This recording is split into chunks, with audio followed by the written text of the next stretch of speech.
Bizdə əvvəl monitoring var idi. İndi observability gəlib. Nədir monitorinqdən observability arasında fərq? Monitoring bizim və hamının bildiyi konkret metriklərlə işləyirdi. Məsəl üçün CPU, memory, hard disk.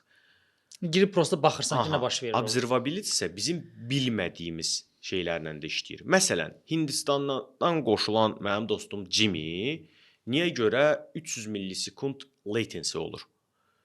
Bizim standart monitoring tool qeyri-standart bir şeyi başa düşə bilmir. Bu belə kobud izah eləsəm, yəni bizim həyətimizdə bir Həsən dayı var, hansı ki evimdə standart xarab olan şeyləri düzəldir. Lampoçkadır, nə bilim, krantdır falan. Bir də bir smart bir şirkət var ki, fərqi yoxdur. Nə xarab olur olsun, onu tapır və düzəldir.